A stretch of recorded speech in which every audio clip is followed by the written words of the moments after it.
Fala pessoal, beleza? Eu me chamo Gustavo e hoje eu venho iniciar o projeto que eu havia mencionado no vídeo anterior, onde eu resenharei capítulo a capítulo o livro História Concisa do Brasil, do Boris Fausto. E por que resenhar capítulo a capítulo este livro? A minha ideia ao fazer isso é perder o mínimo de conteúdo possível. E por que perder o mínimo de conteúdo? Como assim, Gustavo? Por que você não faz tudo num vídeo só?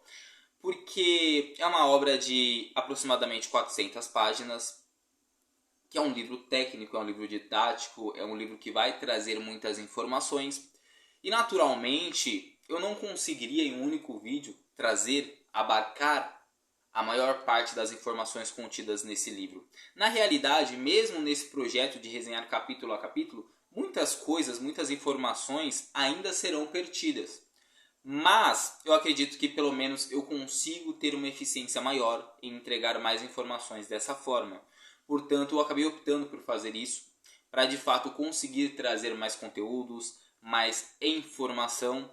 Eu espero que vocês gostem da proposta. Eu já fiz isso algumas vezes aqui no canal. Eu já fiz com o livro Holocausto do Lawrence Hills, eu já fiz com o livro Sapiens do Yuval Noah Harari. Estou fazendo agora com História Concisa do Brasil, até porque também, na minha percepção, é um tema que merece isso, né? A nossa história, a história do nosso país. Eu acredito que existem muitas informações que, se eu gravasse tudo num único vídeo, eu deixaria alguns períodos que são relevantes passar. E para que isso não aconteça e eu consiga abarcar a maior parte dos tópicos tratados no livro, essa forma me parece mais interessante, certo? Antes de falar sobre o livro e sobre o autor, eu só queria fazer um rápido agradecimento aqui. Chegamos à marca de 600 inscritos no momento em que eu estou gravando este vídeo. Eu estou gravando domingo de manhã, são 5h40 aproximadamente. E eu acordei vendo lá no aplicativo que chegamos nessa marca. Então muito obrigado a cada um dos inscritos. Muito obrigado a cada um dos que interagem, dos que conversam, do que consomem o conteúdo. Fico muito feliz em saber que o que eu gravo aqui realmente tem validade para vocês. Então muito obrigado mesmo por todo o carinho, por todo o apoio, certo? E também já deixar aqui algo que vai deixar vocês um pouco curioso, mas na quinta-feira sairá um vídeo que já está gravado e que eu contarei uma novidade para vocês, uma novidade que me deixou muito feliz. Eu espero que vocês gostem, tá bom? Na quinta-feira. E vamos lá, falar sobre o autor. Quem é Boris Fausto? Ele é bacharel em Direito, bacharel em História, tem pós-graduação em História e Historiografia e doutorado mais voltado ali para a Revolução de 1930. Portanto, é um estudioso da história do Brasil, ele é um autor muito renomado, com várias outras obras. Dentre elas, por exemplo, vocês conseguem ver aqui na minha estante que eu tenho esses dois livros dele. Este grandão aqui, ele é bem grande mesmo, se chama História do Brasil. Ele publicou antes de publicar esse História Concisa. E ele é maior em comprimento, ele é bem grande mesmo. E ele é bem mais volumoso, passa de 600 páginas. E tem aqui do lado também uma biografia do Getúlio Vargas. Então, autor com várias obras publicadas, eu tenho 3 aqui, porque também tenho História Concisa, que é o que nós conversaremos aqui. E essa obra, que foi publicada em 1999, ela contava inicialmente com 6 capítulos escritos pelo Boris Fausto. No entanto, nessa última reimpressão, nessa última tiragem que saiu, foi acrescentado um 7º capítulo que vai falar sobre a modernização pela via democrática. Aí vai pegar do ano de 1990 a 2010. E este capítulo não é escrito pelo Boris Fausto, é escrito pelo Sérgio Fausto, certo? Então é uma informação importante. Mas os 6 primeiros capítulos serão do Boris Fausto, que inclusive, uma informação, infelizmente, veio a falecer no ano passado, não sei se todos sabem, mas veio em 2023, bem lamentável, mas deixou um legado e muitas obras para a gente conseguir consumir e aprender bastante, certo? Então vamos lá. Como é de praxe, iniciaremos pelo capítulo chamado Brasil Colonial, que vai abarcar do ano de 1500 a 1822. Isso é o que diz o título. Mas, na realidade, o Boris Fausto ele ainda volta um pouco no tempo, falando ali do século XV, de toda a questão das embarcações, da expansão marítima portuguesa. Então ele volta um pouquinho, né, para conseguirmos entender bem a relevância disso, porque de fato isso vai ser primordial para a descoberta do Brasil, que ocorrerá no dia 22 de abril de 1500, com Pedro Álvares Cabral desembarcando na Bahia. Então será muito relevante toda essa expansão. E aí ele comenta sobre ela, ele fala sobre desenvolvimentos tecnológicos, ele fala sobre as rotas que foram feitas, como ocorreu todo esse processo. Então é muito interessante. E aí ele vai falar sobre o desembarque. Todas essas coisas ele passa de forma bem sucinta. Na verdade, o livro, de uma forma geral, ele é bem sucinto, tá? Ele não fica se estendendo em basicamente tópico nenhum. Todos os conteúdos que ele fala, ele tenta se resumir ao máximo. Até porque nós estamos falando de um país com, neste momento, 524 anos de história, né? E isso, fora a história pregressa, que ele não aborda dentro do livro, mas há sim também uma história do Brasil antes do contato com os europeus. É que nós, via de regra, estudamos mais o pós-contato por vivermos num mundo mais eurocêntrico, né? No entanto, existe uma história pregressa ainda. Mas Boris Fausto, de fato, ele não fala sobre o antes, ele apenas cita que haviam aproximadamente de 2 a 5 milhões de indígenas no Brasil, é o que ele fala, basicamente.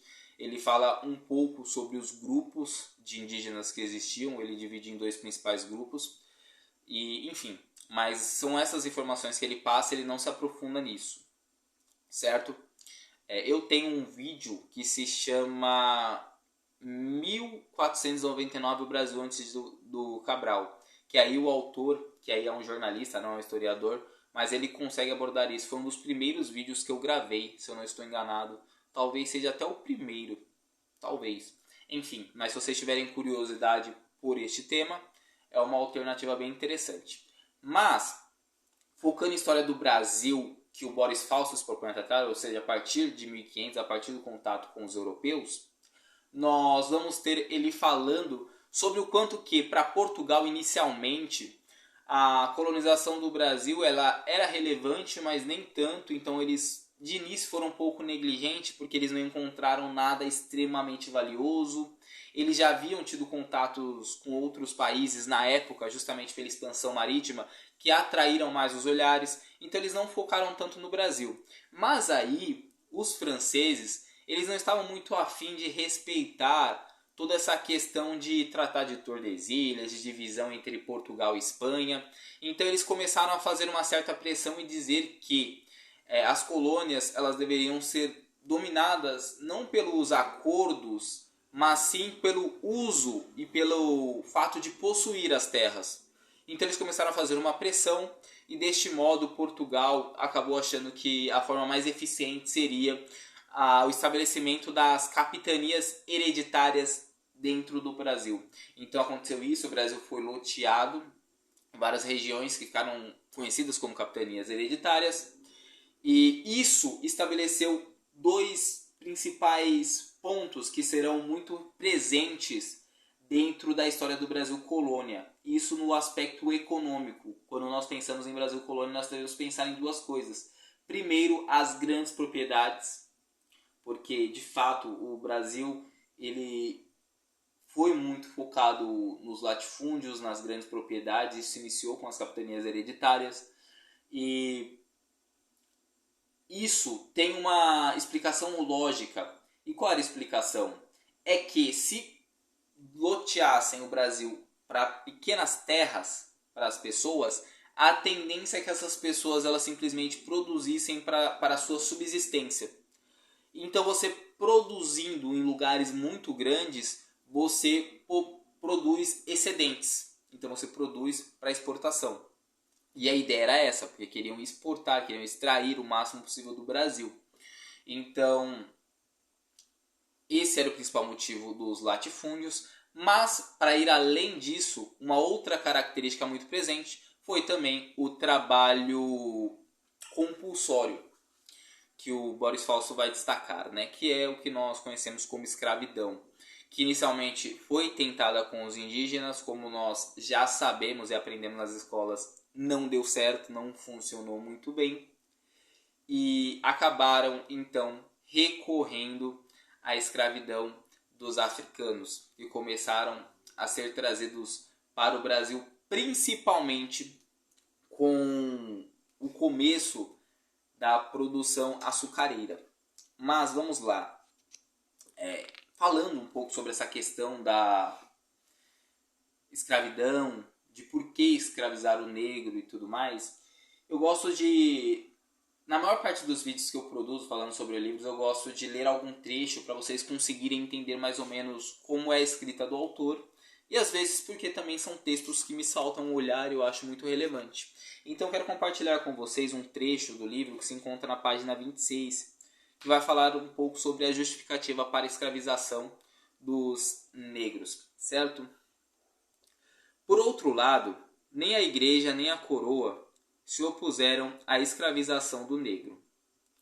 Ordens religiosas como a dos beneditinos estiveram mesmo entre os grandes proprietários de cativos.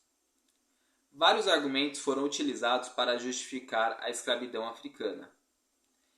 Dizia-se que se tratava de uma instituição já existente na África, e assim apenas se transportavam cativos para o mundo cristão, onde seriam civilizados e salvos pelo conhecimento da verdadeira religião. Esse ponto é muito relevante. Além disso, o negro era considerado um ser racionalmente inferior. No decorrer do século XIX, teorias científicas reforçaram o preconceito, o tamanho e a forma do crânio dos negros, o peso de seu cérebro e etc. Demonstravam que se estava diante de uma raça de baixa inteligência e emocionalmente instável, destinada biologicamente à sujeição. Ou seja, dois principais pontos são tratados para justificar, né? O primeiro é o que nós já conhecemos, né? Que é essa pseudociência, onde colocavam pessoas como inferiores a outras. Está muito relacionado à questão da eugenia, que é muito tratado também no livro O Espetáculo das Raças, da Lilian Moritz-Schwarz, que teve resenha recente aqui no canal também. Então, essa pseudociência ela foi muito abordada, embora aqui no trecho ele fale que isso foi muito mais explorado a partir do século XIX, anteriormente também era explorado no período colonial. É claro que muitos pensadores começaram a se debruçar mais sobre esse tema posteriormente, mas ali no século XVI, que é quando começam a vir os negros africanos para o Brasil, isso já era algo presente, certo? Então, o Boris Fausto vai falar sobre isso e também vai falar sobre a parte que eu disse, isso é muito importante, que é a questão de eles terem a audácia de colocarem-se como se eles estivessem fazendo um favor. Porque eles, pelo menos o que é argumentado dentro desse trecho é, poxa, essa questão de escravizar os africanos acontecia entre eles lá já, né? Tanto é que eles compravam no litoral, os portugueses. Mas qual o ponto?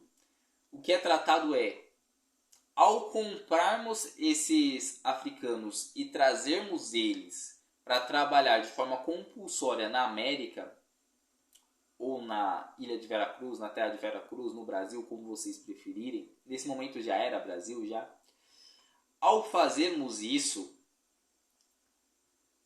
nós estamos dando a oportunidade a eles de pelo menos terem contato com a cultura cristã, com uma cultura melhor, uma cultura mais pura, mais perto da verdade, da realidade, ter contato com o nosso Deus.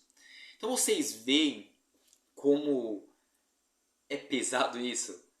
Estamos colocando eles para trabalhar de forma compulsória, tirando de suas famílias, tirando de seus lares, propositalmente separando eles. Então era padrão que ao chegar aqui os africanos separassem o máximo possível o idioma e tudo mais, para que não houvesse união entre eles e houvesse risco de revoltas e rebeliões. E ainda eles possuem a audácia de falar, estamos fazendo isso pela purificação da alma deles. Então é algo a ser pensado. É claro que não podemos agir com anacronismo também. Claro que nós não podemos julgar o que aconteceu no século XVI, XVII, XVIII com os olhos de hoje, né? É errado, é anacrônico, não podemos. Mas é algo que me chamou a atenção e que eu queria dar uma ênfase aqui nesse vídeo, né? É claro que sim, as instituições religiosas, o cristianismo na época ele tinha um poder ainda muito maior e por isso foi tão relevante nesse processo, mas nós não podemos tratar isso com anacronismo, mas sim tem um peso que deve ser levado em consideração. Mas, voltando ao livro, né, como eu disse anteriormente, os escravos estavam sendo trazidos para o Brasil, principalmente pela ascensão do açúcar na parte do Nordeste brasileiro. E aí o autor ele também faz uma distinção entre os escravos que nós tínhamos aqui no Brasil durante o período colonial e a distinção que havia entre eles, porque havia trabalhos diferentes para cada um, né? Para cada tipo de escravos. Dentre eles, os que tinham os trabalhos mais tranquilos, de maior prestígio, eram os crioulos, que eram os escravos nascidos no Brasil. E por que eles faziam isso? Porque já tinha uma familiaridade maior com o idioma, já tinha uma familiaridade maior com a cultura. Então, esses escravizados, eles costumavam trabalhar dentro das casas, enquanto os que tinham chegado há menos tempo, eles eram mandados para os trabalhos mais braçais, os trabalhos mais pesados, que inclusive eram trabalhos cuja vida acabava tendo uma duração menor, porque, por exemplo, na produção do açúcar havia muitos riscos de se machucar, de perder algum membro. Então, Boris Fausto vai falar sobre essas questões também dentro do livro. Mas uma outra coisa que é importante falarmos e que quando nós falamos de Brasil colonial nós precisamos sempre ressaltar foi a União Ibérica, que aconteceu de 1580 a 1640, quando o Reino de Portugal e o Reino da Espanha se unificam num só. Isso porque a descendência portuguesa basicamente acabou, não tinha herdeiros, e aí o rei Filipe II assumiu o trono dos dois países. Isso perdurou por 80 anos, certo? E enfim. E aí, em determinado momento, a Espanha ela começou a ter conflitos com os Países Baixos. Isso aconteceu e fez com que acontecesse no Brasil algo muito relevante, que foram as invasões por parte dos holandeses ao nosso território. Então, por exemplo, nós temos ali de 1630 a 1652 os holandeses invadindo Pernambuco e ficando ali, se estabelecendo naquela região. E aí nós temos as capitanias das Índias Ocidentais tendo um papel muito relevante nesse momento. E temos também a figura do conhecidíssimo Maurício de Nassau, que incentivou intelectuais a virem para cá, algo que não era incentivado pelos portugueses, que fez muitos empréstimos para possuidores de terra, para que conseguissem extrair mais riquezas, né? Claro que ele fez isso por um viés econômico, sim, mas, enfim, é uma figura com muito prestígio, bem vista por alguns, né? Enfim. E aí, eles vão acabar saindo, sendo expulsos mesmo, né? Mas um outro ponto muito importante que é necessário ser tratado quando falamos em Brasil Colônia, eu já falei do açúcar, eu já falei da União Ibérica, e um outro ponto muito relevante, que também é da economia, são os bandeirantes e o ouro. Porque os bandeirantes eles começaram a sair de São Paulo procurando por conhecer melhor o território, por capturar mais indígenas para uma possível escravização. E eles acabaram encontrando ouro em Minas Gerais em 1695, em Minas Gerais. Borba Gato foi responsável por fazer isso. E isso mudou completamente o Brasil. Primeiro porque começou a vir muito mais pessoas para cá, teve uma migração muito maior. O centro econômico do Brasil mudou do Nordeste para o Centro-Sul. Então, muitas pessoas que produziam açúcar no Nordeste, que inclusive o açúcar já estava numa queda, porque os europeus estavam comprando de outras regiões e produzindo em outras regiões também, o ouro meio que emergiu no momento em que o açúcar estava em declínio, e então basicamente as pessoas que estavam possuindo as terras do Nordeste, elas olharam e, poxa, vamos migrar para lá, e muitas pessoas vieram para cá. E aí isso também tem uma marca muito relevante, porque além de ser muito importante para a economia brasileira e para ganhar, arrecadar muito dinheiro, né, no caso para Portugal, tem um outro ponto que tem que ser levado em consideração, que isso marca um aumento muito grande do intervencionismo português dentro do Brasil. Porque com a descoberta do ouro, começou a haver maior tributação e se estabeleceu dois principais impostos. O primeiro era o quinto, que inclusive tem relação com a expressão que nós usamos hoje, quinto dos infernos, né? E é o quinto, né, que basicamente determinava que o ouro, ao ser descoberto, deveria ir para um local do governo, onde ele separaria a porcentagem dele, o resto seria de fato das pessoas responsáveis por encontrar os possuidores das terras e tudo mais. Só que essa porcentagem era de 20%, que era o quinto, que ficava para a coroa, de tudo que era encontrado. E também o outro imposto que tinha é o imposto da captação, que aí era o imposto cobrado em cima da quantidade de escravos que o dono da terra possuía. Então tudo isso é trabalhado. E um outro ponto que vai acontecer, isso em 1789, ou seja, basicamente quase 100 anos depois da descoberta de ouro em Minas Gerais, depois de todo esse processo de migração da população e tudo mais, é que o ouro ele é finito, né? Então já estava sendo mais difícil de encontrar, teve alguns conflitos ali entre os bandeirantes e os mineiros, então porque os bandeirantes paulistas queriam ter direito às terras onde tinha ouro em Minas Gerais, houve um conflito. E aí, em 1789, Minas Gerais já não estava mais arrecadando tanto ouro quanto anteriormente. Mas a coroa portuguesa ela queria continuar tendo os mesmos impostos, a mesma arrecadação, eles não queriam perder. E aí eles falaram, olha, tá estranha essa questão dos impostos, nós vamos decretar algo chamado de derrama, que seria basicamente eles entrariam na casa das pessoas, confiscariam coisas, cobrariam impostos à força contra a vontade dos donos da região, e isso fez com que grupos de pessoas começassem a se organizar para se opor a isso e lutar contra o governo. E aí eles desistiram da ideia, a coroa portuguesa, mas nessa perspectiva toda eles encontraram os responsáveis, eles puniram cada um, né? Aliás, eles deram uma punição a cada um, mas basicamente todos foram anistiados, não tiveram nenhuma punição de fato, exceto Tiradentes, que em 1792 é morto, de uma forma bem pesada, né, como nós já sabemos. Posteriormente ele viria a se tornar um herói nacional, tanto é que até hoje ele tem um feriado para ele. E enfim.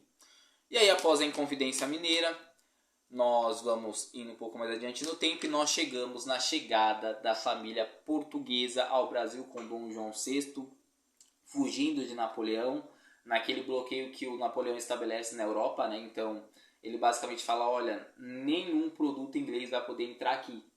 E aí Portugal tinha uma aliança muito forte com os ingleses, e aí os ingleses falam, olha, Napoleão, Dom João VI, nós conseguimos transportar você para o Brasil, você pode continuar seu reino de lá. E aí ele faz isso, ele acaba vindo para cá, desembarca no Rio de Janeiro, que já era a capital neste momento, né? Inicialmente foi Salvador, conforme o centro econômico, por causa do ouro, foi mudando para o centro-sul, Rio de Janeiro se tornou a capital, e aí a coroa portuguesa se estabelece aqui, e isso é muito importante também pela economia, né? Eles abrem a economia para os ingleses diretamente, e tem toda a questão de 1815 também, quando o Brasil ele se torna Reino Unido de Portugal e Algarves, então ele já não era mais inferior, ele já não era mais subjugado. ele era igual nesse momento, até porque a família real estava aqui. Aí tem também em 1817 uma revolta que o autor ele vai falar também em Pernambuco, uma revolta muito considerável, com impactos muito grandes dentro da história. Enfim, o autor ele vai falar sobre vários acontecimentos nesse período, que já está acabando o capítulo, até chegarmos em toda a pressão que foi feita em cima de Dom João VI para que ele retornasse para Portugal, e ele retorna.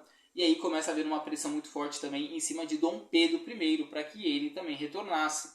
Porque se Dom Pedro retornasse, Dom João VI, que já estava lá e depois viria a falecer também, automaticamente não haveria uma figura extremamente relevante para conduzir o Brasil aqui e ele voltaria a ser explorado.